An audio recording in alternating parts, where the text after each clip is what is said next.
the Iranians and Russians have their own game going on as well, which is, okay, we need each other, but we're also suspicious of each other. I mean, don't forget, if you want to go back into history, Russia was a pivotal part of the great game, if you like, in Iran. And so there are memories in Iran of Russian intervention and Russian influence, and the Iranians are skeptical of how much they want to get into bed with the Russians on a global level. And equally, the other side, the Russians are perfectly aware that the Iranians are seasoned troublemakers, and if you are too much into the Iranian sort of side of things, you end up being caught up in things that you might not want to be caught up in. And so, as a result, you see that there are obviously tactical advantages for the two sides to work together. You can see the flow of drones, if you like, from Iran to Russia is very significant, and Russia providing some cover for Iranian positions internationally. But there are also limitations in that relationship, historical and current ones. Hello and welcome to Frontline for Times Radio with me, Kate Chabot. And today we are joined by Dr. Alan Mendoza, the founder and executive director of the Henry Jackson Society. It's a non-profit organisation which seeks to promote liberal democracy around the globe, and it provides a platform for discussion and research for geopolitics. Alan Mendoza, welcome to Frontline. Thank you very much for your time. Hello, Kate. Pleased to be with you. We're speaking shortly after Britain's Defence Secretary gave a speech on the dangers we face in 2024 and beyond. It was a hard-hitting assessment with some dramatic statements. We can talk about that a little bit more in a moment. But let's start with a point he raised about the dangers posed by greater connections between non-state actors and nation-states. Let's look at the Yemen armed group, the Houthis, and the havoc they've wreaked by attacking shipping in the Red Sea. Can you just start with a very basic answer as to who they are and how they've grown to this power? Well, yes, the Houthis represent, if you like, the Zaidi Shias of Yemen. Yemen is divided between Shias and Sunnis, as many Arab countries are, and they, if you like, have become the political representation and now the military representation of that community in its sort of bid to secure power and control over the country. How they become powerful, they've been around for quite a while, actually. They, sort of actually take their name after their original founder.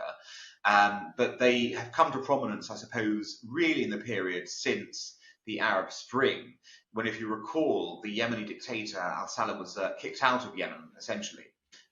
Then he ended up, there was a sort of the beginnings of a civil war conflict as a result. We know the Arab Spring did not end up well in terms of many of the movements ended up in disparate fighting of various kinds. There was an alliance between the former president and the Houthis, and you ended up with a battle between the then legitimate government and the Houthis. The Houthis were then backed and supported heavily by Iran, which explains why they get money and military equipment and training from Iran and intelligence. And the government side was supported by most of the international community, but particularly locally by Saudi Arabia and the UAE. And they fought a bitter war that ended in a truce. It hasn't ended technically, but it's in a truce in 2022, with the Houthis in control of much of the population of Yemen, if not the territory. So they control the capital, for example, and areas like that. And they've repeatedly stated that their attacks on shipping since mid-November are in support of Hamas and that they're targeting the allies of Israel. But they've been attacking Israel well before the Hamas terror attacks on October the 7th. So what do they stand for exactly? And what is their ambition in Yemen and in the region? Well, as with all these groups, there's a religious tinge to what they're doing. They want to establish, I suppose, the kind of Shia state that you've seen in Iran. As a result, a theocratic state that is, kind of under religious control, and from which they, would like to be part, if you like, of the broader Iranian influenced countries in the region. So, if you think of the Middle East currently, it's difficult sometimes to think about this since we get focused, on the Israel question. Just take Israel out of it for a second. You have a split in that world between the Sunni and Shia forms of Islam, the variants of Islam there. Iran is the big backer and supporter of Shia Islam, although there are big divides theologically between, say, Iranian Shiaism and Iraqi Shiaism. But the Iranians are the military power in that side of the debate, and the Saudis are the big power on the Sunni side, and you end up with the Middle East sliced up in spheres of influence, basically, between the two. And backed and equipped by Iran, the Houthis, they are allies. What is Iran's strategic ambition then, and how do the Houthis fit into it? Is it the Shia ambition? Yes, I mean, the Iranian ambition is to be the dominant force in the Middle East, basically. To be the dominant force in the Middle East, Iran has to take on Saudi Arabia and it has to take on Israel. Again, the Israelis are slightly apart from this because the Israelis do not aspire to be the dominant force in the Middle East. They just aspire to get on with their lives and do that. But the reality is that the Iranians know that part of their goal of becoming the dominant force has to be to take on Israel. And as a result, they sponsor or support either terrorist movements or breakaway factions or alternative governments in a number of different countries. And in just 1 week, Iran has launched missile attacks on targets in Iraq, Syria, and now Pakistan. Why is it starting to flex its muscles now and in so many different countries?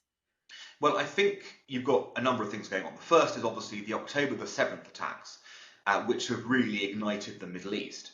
You know, Hamas's atrocities in Israel. We don't obviously know the degree of complicity with Iran on those attacks just yet. We do know that there have been obviously significant support going from Iran to Hamas over the years. We know that the Iranians have supplied training, again, intelligence and weapons and money to Hamas. And that conflict has opened up, if you like, the possibility for instability in the region. Once you have instability, then it is, if you like, you throw all the pieces up in the air, and it's a question of how do they land and what do you do in between the slow motion process of them being thrown up and then coming to land again. What Iran is trying to do is to take advantage of the chaos, which it in part has seeded, in order to boost its own position. And that explains why it is moving on many different fronts to try and take advantage of this. And as you talk about this sort of instability in the region and Iran taking advantage of that, does that have anything to do with what has been happening between Iran and Pakistan? Well, to an extent it has and to an extent it doesn't. So the Iran-Pakistan issue is a long-standing one. Although we've not seen this kind of exchange before, there have been lots of tensions on that border. The Iranians claim repeatedly that Pakistan harbours terrorists who attack Iran, and we've seen, of course, a terrible bombing of civilians in Iran as part of this whole general instability, where there was a mass loss of life. So the Iranians are looking, in a sense, to seize firstly, the advantage by saying, right, we're the ones striking everywhere. We're attacking here, we're attacking there. We're going to have a little go at Pakistan as well. They're using the terrorism argument as a sort of justification. And of course, Pakistan has to respond, because if Pakistan doesn't respond, it opens the door for Iran to do more. And they have responded. But do you think that what's been happening now between Iran and Pakistan would have happened had it not been for what's going on in the Israel-Gaza war?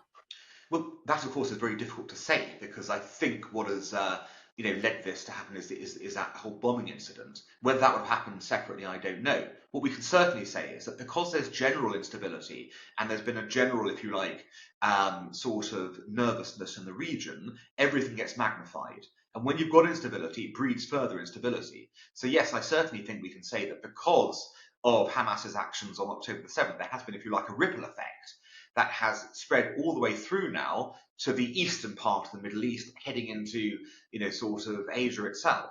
And so from that perspective, there's certainly a connection. And what are the dangers that if Iran remains unchecked, that we're going to see it increasing its hostilities in the Middle East? And what more could the international community do about that? Well, I think it's a given. I think the reality is that Iran has been, for many years now, the source of instability in the Middle East. If you look at where Iran controls, it's got Hezbollah in Lebanon and has been utilizing its force there. It was a major player in the Syrian civil war and retains its influence in Syria as a result. Iraq continues to be a messy scenario because of Iranian-influenced Iraqi militias causing problems for the legitimate government of the day there. And of course, there are political forces as well. You've got the Yemen situation, and now you've got the Pakistan situation as well. And we're not even spoken about the multiple sort of terrorist activities and assassination attempts Iran has carried out around the world against various forces, including, of course, in the UK. So in a sense, all these things have been going on even before October the 7th. What this has now done is supercharge what Iran is trying to do. They see a real opportunity to test the West and to see how far we are willing to preserve order and preserve defense. And I do think Iran can be contained. But the only language the Iranians ever respond to is the one of force and the one of you will be destroyed if you do this. Which is why, of course, the Americans have been issuing so many warnings behind the scenes to Iran to say, if you keep on down this path, you press further, we will act against you and it will end up in this result. But again, the Iranians have to believe it. They have to believe it for this to be real. And I'm not sure they necessarily at the moment believe the Biden administration in the way that they believe the Trump administration, interestingly, over the killing of Qasem Soleimani. That mention that you made of the Iranians only understanding force and the willingness to use it. Again, I've heard that so many times also about Vladimir Putin, the same kind of thing being said. And in terms of their relationship between the two countries, in the Red Sea, the actions of the Houthis, Iran's not controlling them, although it is supporting them, as I understand it. Given the fact that Houthis have even targeted a Russian ship, does that prove that there are limitations in the alliance between Iran and Russia? Oh, yes, certainly. I mean, the Iranians and Russians have their own game going on as well, which is, okay, we need each other, but we're also suspicious of each other. I mean, don't forget, if you want to go back into history, Russia was a pivotal part of the Great Game, if you like, in Iran. And so there are memories in Iran of Russian intervention and Russian influence, and the Iranians are skeptical of how much they want to get into bed with the Russians on a global level. And equally, the other side, the Russians are perfectly aware that the Iranians are seasoned troublemakers, and if you are too much into the Iranian sort of side of things, you end up being caught up in things that you might not want to be caught up in. And so, as a result, you see that there are obviously tactical advantages for the two sides to work together. You can see the flow of drones, if you like, from Iran to Russia is very significant, and Russia providing some cover for Iranian positions internationally. But there are also limitations in that relationship, historical and current ones. And just to return to that speech by the British Defence Secretary, he declares that the peace dividend is over and that we're now moving from a post-war to a pre-war world era. What do you think he means by that, and do you agree? Well, I think, yeah, Grant Shapps was right about saying the peace dividend is over. This was a term from the 1990s when we thought that it was the end of history, the end of ideology. Liberal democracy would win out, and we didn't need defence anymore, if you like. It was a great time after the Cold War. We scythed our defence budgets, cut back our capabilities, thinking nothing more would emerge. And of course, the world had other ideas. So the reality is, yes, if you look at the world today in 2024 and you compare it to the world in 1994 or 2004 even, it's in a very different place. Even in 2004 with the Iraq War, you were still not in this sort of sense that there is a global change happening.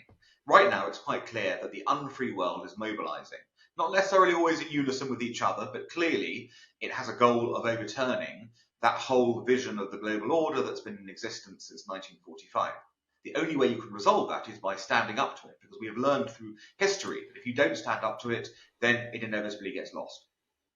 He cites North Korea, Iran, Russia, China as threats to the world order, and that there is no such thing as an isolated conflict. Do you think the prospect of World War III, which people are beginning to raise, is melodramatic, cartoonish, or is it a real consideration? I don't think we're going to see, if people talk of World War III, I don't think we're going to see a World War II or World War One style conflict in that way. I mean, warfare has changed in that approach, even notwithstanding what's happened between Russia and Ukraine. What you certainly can see is that we are entering, at the very least, a new Cold War. That's quite clear. A Cold War that isn't necessarily an ideological one, just flat out one country, because those countries all have different ideologies. But it's a kind of Cold War, unfree world versus free world approach. That much is evident. And people forget, people think the Cold War was not a hot conflict, but there were many examples of proxy wars being fought during the Cold War. And I think we are going to see much more activity of that nature and of conflicts in various different zones without it spiraling into a global World War III scenario, which still seems to be some way off, I think, from being likely. And the thing that the countries that I mentioned earlier that they have in common is that they're not democracies. They have leaders in power for many years who can build their legacies with long-term strategic thinking. Does this put the West at a strategic disadvantage? Well, it doesn't. It doesn't, because it has always been the case. We've always faced totalitarian foes, if you like, in the last X years, who have the advantage of being dictatorships and can make planning in that way. What, of course, they don't have, which we do, is the creativity and vigor of free societies. And long term, historically, long term, that always wins out, or has always won out. It requires the force to stand up to it. You can't just go, oh, inevitably we'll win, so let's just sit back. But with the backing, with the sort of support of populations who are free and able to turn their mind to innovation and change, that is what tends to help win long-term conflicts. And over time, for example, the Cold War was fought over 45 years, if you think about it. What ultimately came out of the Cold War was the idea that the Western liberal system was superior, because it showed itself over that period to be superior. I mean, how do you think the Western liberal system, as you describe it, can actually defend and protect itself with this scenario described as countries that have been trying to change the world order and this kind of multipolar world that we're in? Well, again, we've had some examples of this in the past. I mean, different people who looked at different sort of sort of periods and gone, oh, it's like the late 19th century. Well, we were Western liberal democracies then, and we worked ourselves out. In the interwar years, we were Western liberal democracies. Yes, it looked bad at one point, terribly bad in the 1930s before we pulled it out the bag, as it were. The reality is that we can go through crises within our countries, but it is the dynamism of our societies that enable them to be reinvented essentially the right way. Even in the darkest hour, there's always the promise of tomorrow being better. And I think that is the hope always of liberal democracies. But you have to someone has to plant the flag. So Churchill did it in the 1930s when it was deeply unpopular. It's not so unpopular now to say the end of the peace dividend is there. It's not as if Grant Shapps was saying it in 1994. He's saying it now when most people with their own eyes can see there are problems. So I'm confident that because we can see the problems, we understand them, we are at least on step one, which is acknowledging the problem, and then we have to get to step two, which is dealing with the problem. Can we just talk now about North Korea briefly? The Times has reported this week that it's redefined its relationship with South Korea, overturning 50 years of doctrine characterizing it now as an enemy. Why has he done this? Well, it's an interesting one because there's never been a prospect of a reunification of Korea under the North. It's never been realistic. So it's curious, why has he changed this unrealistic dogma now? And the answer to many things with North Korea is we generally don't know. We don't know if this is the beginning, if you like, of another attempt by North Korea to sort of cozy up to the South, which has happened on various occasions. We don't know if the situation is so bad in North Korea now economically that he wants to, kind of get some kind of deal going where he gets some money. The reality is, I think what will become clear in the next months is what he's up to by this change of tactic. But it doesn't make any practical difference. What the reality is, what is it signposting? And at the moment, we just don't know enough to make that assessment. Is it possible that this may be part of North Korea aligning itself with enemies of the West and paving the way for regional conflicts to distract and disrupt? Well, it is possible, but it's a rather strange way of going about it. If you're going to say that you no longer wish to reunify the South, that kind of diminishes the sense in you going to war with the South. I think it's more. I do think this is more likely to be a North Korean ploy in some way to get money from somewhere. We know the country is perpetually, in need of handouts. We know it's on its knees. We know that it requires this level of assistance on a regular basis. So it could just, in my view, it's more likely to be a sort of an attempted pivot somehow to being a more, sort of benign country than one that is going to be more aggressive. But that could change overnight. The reality is North Korea plays by its own rules, and it could well be engaged in activities with China or with Russia that could attempt to destabilize its neighbors. You mentioned earlier that in terms of the end of the peace dividend, the first step is actually recognizing that has happened, it has ended. And the next part is what to do about it. And if we could look at China specifically and how it might react to Taiwan's election victory, which kind of basically flies in the face of what China wants, which is to reclaim Taiwan. What strategy do you think foreign democracies should be pursuing towards that claim? Well, I think it should be rebuffed most openly and repeatedly. We must say that Taiwan has exercised its right as a democracy to elect the leader it wanted, and that any attempt to bully and coerce Taiwan into the Chinese fold, or even heaven forfend a military conflict, will be resisted, because the reality is, if you allow China to steamroller Taiwan in the way it steamrollered Hong Kong, which was a slightly different scenario, of course, because it was on the border and had some, easy control aspects of Hong Kong. If you allow that, you are sending the signal quite clearly that no democracy is safe. But resist China how? Well, very simply. So, firstly, you arm Taiwan to the teeth. The Americans are already doing this. You send it you make it clear to China that whatever it wants to do militarily is going to be resisted and it's going to hurt China. Secondly, you keep on sending your ships through on right of navigation sails to show the Chinese that then we're not going to be cowed by them either, and that we will be there with our naval forces to defend Taiwan if necessary. You basically create deterrence. You say, look, it's going to be far too costly for you to engage in war. We are prepared to back Taiwan economically, financially, and militarily. And as a result, don't think about it. If you want to go down that path, we will call your bluff, not the other way around. But you've got to give every impression. It's something we didn't successfully do with Vladimir Putin. We did not tell him that we would do what we've done in Ukraine.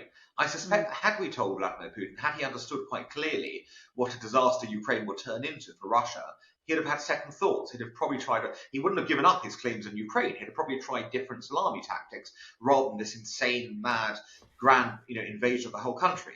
We didn't do it there. We got a chance with Taiwan to show the Chinese, and we've been doing a fair job so far because the rhetoric, although it's strong, is probably dialed down from where it was 2 years ago in terms of the sort of absolute certainty the Chinese seemed to have at that time of what was happening. Yes, they still talk of retaking it, but it's in a very different context. So we've got to keep that message up to China, tell them we will not resist. And that's why, by the way, Kate, it's important that we send a message wherever there is a challenge to that order that we are not going to let it fly, which is why it was so important to strike the Houthis. They were breaking international law, and had we not done something, it would have encouraged all the other potential aggressors to go, the West is weak, and we can do what we want. Yeah, when you say striking the Houthis was sending a strong message, I mean, how long can that be sustained for, realistically? Because the Houthis are resupplying. I mean, they have the backing they need, don't they? I mean, this can't go on forever, can it? Well, it can do, because what you do is you ramp up the campaign in the sense of you go, right, well, we're going to hit the next 100 targets or whatever it is, and then we're going to start interdicting Iranian supplies. The Houthis are getting their supplies from Iran.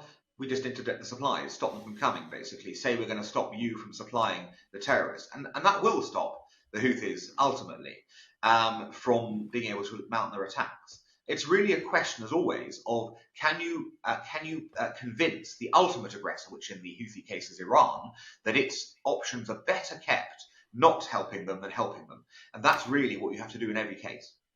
When you spoke just now about Russia and how things might have been very different had the strong message been sent to Vladimir Putin before his full-scale invasion, or perhaps even before the annexation of Crimea, the head of Poland's National Security Agency has assessed Russia could attack NATO countries within 3 years. The Estonian Prime Minister has echoed those kind of fears, and Germany is reported to have, I'm not sure if this is true, but it's certainly been reported that they've drawn up a scenario as to how that might happen. It's not verified, and you'd expect countries to do that kind of thing. That said, what is your judgment of that risk, and how can it be neutralised? So there is obviously a risk, but the risk increases or decreases depending on what happens in Ukraine. If Ukraine is able to continue to fend Russia off and is able to continue to keep Putin pinned down at the very worst, or even rolled back at the very best, then that scenario goes away, which tells you the following. If you really want to guarantee European security, you have to make sure that Vladimir Putin loses in Ukraine. That's what you do. You don't wait for him to win in Ukraine, roll Ukraine over, and then go, oh, now we're going to have to defend our eastern flank because he's right up against it. You keep him as far away from your eastern flank as possible. That is the game you play to stop your enemy from coming up right against you. So in reality, that's where this risk factor will increase or decrease. If he wins in Ukraine, he will be up against, NATO's eastern flank, essentially, and he will be able to plot trouble at the very least. If he can't do that, there'll be no prospect of this happening. Do you think that message, that idea has really got into the heads of Ukraine's allies, all of its allies? I don't think so, because if it had, we'd be supplying Ukraine with absolutely everything it needed right now to deal the killer blow come spring to Putin's ambitions. The longer we allow this to drag on, the more difficult it is for Ukraine, given its manpower issues and its own sort of fighting a war for many years issues, to keep going in this regard. The quicker we supply Ukraine with the very top weaponry we can do and give it the money it needs is the best option we have for moving this forwards. As always, if you want to fight a war, it's always better to fight it 1,000 miles away from you than 1 mile away from you on your doorstep. And at the Davos World Economic Forum, the chair of NATO's military committee, Robert Bauer, said NATO needed a war-fighting transformation, that anything can happen in this world. The tectonic plates of power are shifting. How dangerous a world do you think we're living in? Well, that totally reflects again what the Defence Secretary was saying with the end of the peace dividend. It's the same thing, basically. It means we are now in a nasty, brutish world once again, where aggressors are going to try their luck in a way they didn't do so for many years. And we absolutely must be equipped to deal with that. As always in conflict, or before conflict, prevention deterrence is better than winning a war, basically. You don't want to fight a war. And the best way to prevent and deter conflict is to make sure that your armed forces are the best in the world and that everyone knows you are willing to use them in defense of your values and freedoms and your security and your territory against anyone who wishes to come up against it. If you do that, then you have a chance of getting a grip on this dangerous world. If you allow aggressors, though, to think they can win and get away with it, you are encouraging and enhancing that prospect of a dangerous world. 2024 is going to be a really big year, and also many elections which are going to determine the future of the geopolitical situation. How are you at the Henry Jackson Society going to try and further your aims and what you stand for in this coming year? Well, I think as always, it's going to be about looking at the short-term issues, but also the slightly longer-term trends that reflect behind what's going on. The role of think tanks like ours is not simply to come up with rapid reaction, if you like. It's about thinking about longer-term ideas. How do we strengthen, for example, the idea of the free world? How do we collectivize our security? How do we work better together rather than apart on this sort of process? To me, this is very much now about this fault line in the world based on the idea of freedom. I mean, in one sense, it's always been like that, but it's very, very clear that we have that big divide. And, democracies and free societies are slightly in retreat at the moment, which is not what you'd have expected post-Cold War. We have to turn that tide, and it's the job of organisations like ours to help provide, if you like, the intellectual firepower to show the ways that this can be done. And that is very much what we'll be focusing on in 2024. You've got a lot to do, haven't you? Sadly, I was hoping for a quiet life, but the world has other ideas. Dr. Alan Mendoza, great to speak to you. Thank you very much for your time. Thank you, Kate. You've been watching Frontline for Times Radio with me, Kate Chabot. My thanks to our producers today, Louis Sykes and Morgan Burdick, and for you for watching. If you'd like to support us, you can subscribe now, or you can listen to Times Radio for the latest news and in-depth analysis, or go to thetimes.co.uk. For now, though, thanks for watching. Bye-bye.